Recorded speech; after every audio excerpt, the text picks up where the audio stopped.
Welcome to a brand new episode of the Trivia Power Hour Gaming, the show where I quiz you on gaming topics you want to know about. For anyone who's never played before, here's a quick rundown of how it works. I'll ask 5 multiple choice questions about a specific gaming topic, list 4 possible answers, and then give you 10 seconds to come up with an answer. If you don't need that 10 seconds, just tap the L key to skip 10 seconds ahead and get right to the answer. Finally, there will be one bonus question I add at the end, which I don't give any answer options for, as well as the announcement of the topic for the next episode. Go ahead and keep track of how you do and post them in the comments. If you had fun and learned something new, I appreciate your likes and subscriptions. But, for now, let's get to the trivia. Today, we're going to look at code names given to consoles while in development. Starting out small, the handheld market has seen a lot of fluctuation over the years in terms of competition.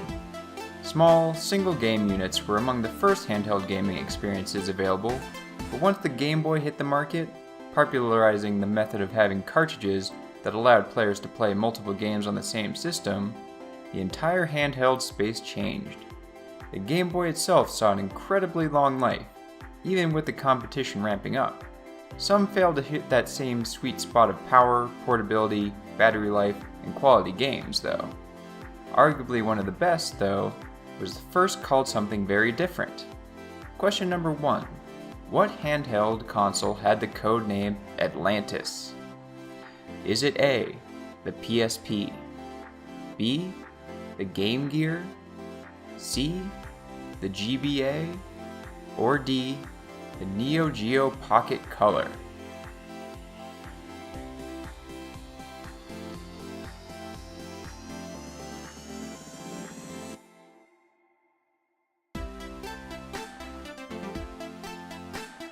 Project Atlantis isn't the only aquatic-themed codename used by Nintendo for their consoles. The Game Boy Advance was given the codename Atlantis, and the GameCube, which shared a lot of functionality with the handheld via the link cable, was originally called Dolphin. What is affectionately called a handheld SNES, the Game Boy Advance was a successor to the original Game Boy and the later released Game Boy Color in just about every aspect, including the ability to play all original Game Boy games. Why Atlantis was chosen as a codename isn't exactly clear, but there is a small reference in the GameCube to its Dolphin's days, with the GPU being called Flipper. Moving from handheld to home consoles, and from aquatic themes to space, we also come to a system that went through many codenames before release. Not to give away too much, but astronomical codenames were not all uncommon, and even the final codename before settling on what would be the retail name had been used before. Sort of. Question number 2. What console's first of many codenames was Mars? Was it A, the Xbox, B, the Dreamcast, C, the Atari Jaguar, or D, the 3DO?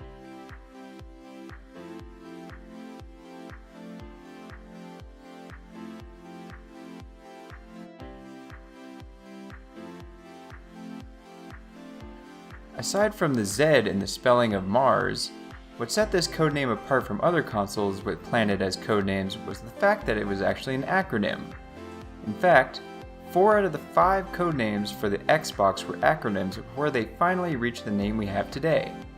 MARS stood for Microsoft Active Reality Zone, which then became VERV, Virtual Entertainment and Reality Venture, to TAC, Total Action Center, and then CPG, Cyber Playground. At that point, Microsoft decided to just configure a name based on the DirectX, which the system was based on, and the Xbox was born. Considering some of those acronyms are as bad as the ones I would make up for fake answers, they made the right choice going with Xbox. We can't leave the topic of space-themed names behind without first talking about Sega. Aside from releasing a console actually called the Saturn, all of Sega's consoles, released and unreleased, had a celestial codename. I already mentioned the Saturn, the only one to retain the pre-release codename, but Sega didn't quite manage to use every planet name in our solar system as a codename before exiting the hardware game. But which planets were left out? Question number 3. what are the only two planets Sega didn't use as codenames? Is it A, Earth and Uranus, B, Pluto and Mercury, C, Venus and Neptune, or D, Jupiter and Mars?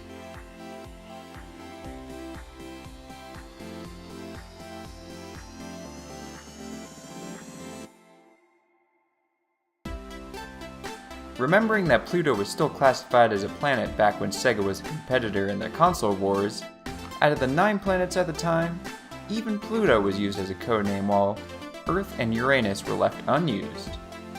Mercury became the Game Gear, Venus the Sega Nomad, Mars the 32X, Jupiter was an unreleased 32-bit cartridge console that would have gotten a CD-based add-on, but was scrapped to focus on the Saturn, obviously named after the Saturn. Neptune was going to be the 32X Genesis all-in-one console that was never released, and Pluto was a new version of the Saturn with a built-in internet modem, but never made it past prototyping. One reason Earth and Uranus might not have been used is because they are the only 2 planets not named after Roman gods. Or it could be the much more obvious reason in Uranus' case. Nintendo struck gold with the Wii. They captured a huge portion of the market with their motion control based system that had otherwise rarely, if ever, gotten into games before.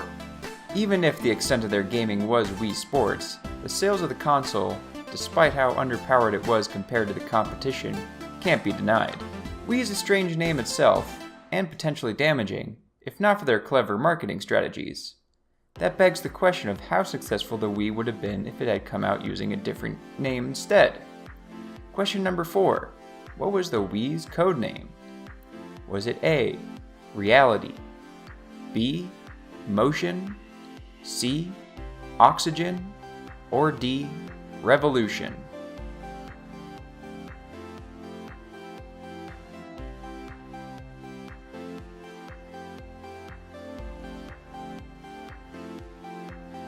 The name Wii was first revealed just under 2 years after the console's announcement at Nintendo's 2004 E3 conference, before which it was simply known as Revolution.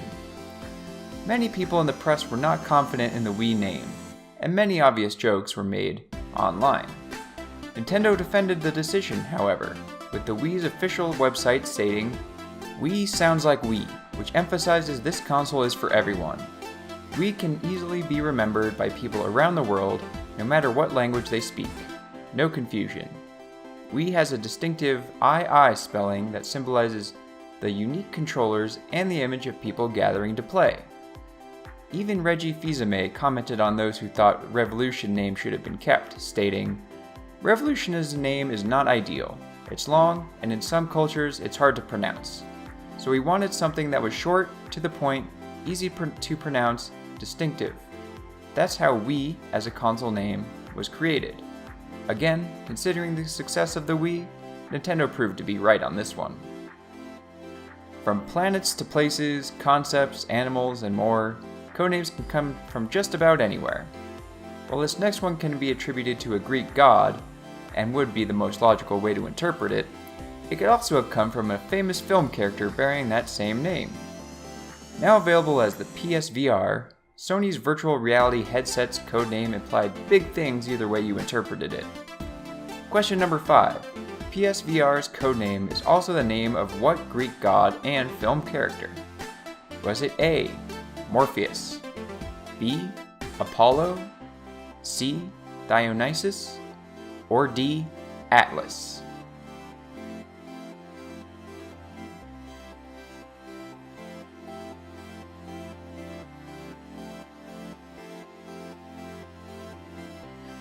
Virtual reality is one of the newest and most exciting innovations in gaming today. The ability to transport the player into the world of the game, to fully immerse them in their creation, is something developers have been chasing for years. That level of immersion can be compared to that of a dream, which may be why Sony chose Morpheus, the god of dreams, as PSVR's codename. In Greek mythology, Morpheus could shape and form dreams at will, even appearing within them to humans in any form he wished to take to deliver messages from the gods. or there were some really big Matrix fans at Sony. You never know. Thanks for making it to this point in the video, and here is your bonus question. Today, we're looking at some questionable marketing tactics.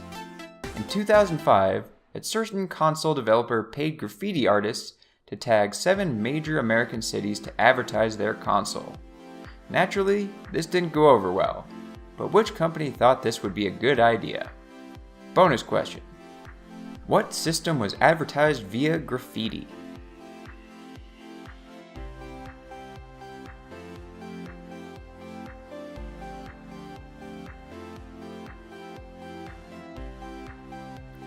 The answer is the PSP. Sony hired the graffiti artists as a way to try and appeal to the more hip city market, but the attempt fell flat in just about every way. In many cities where the art of the kids playing the system were placed, people took to making their own additions in response. In San Francisco, someone spray painted squiggles over each Sony image and added the message, "Advertising directed at your counterculture." Others went for more simple messages like, "Get out of my city," or changing Sony to phony. Thanks for watching this episode of the Trivia Power Hour Gaming. Remember to post how you did in the comments, like the video if you learned something new, and subscribe to see the next episode, which will focus on trivia, secrets, Easter eggs, and more on the Life is Strange series. I hope you'll check it out, but in the meantime, why not watch one of my other videos on screen if you haven't already?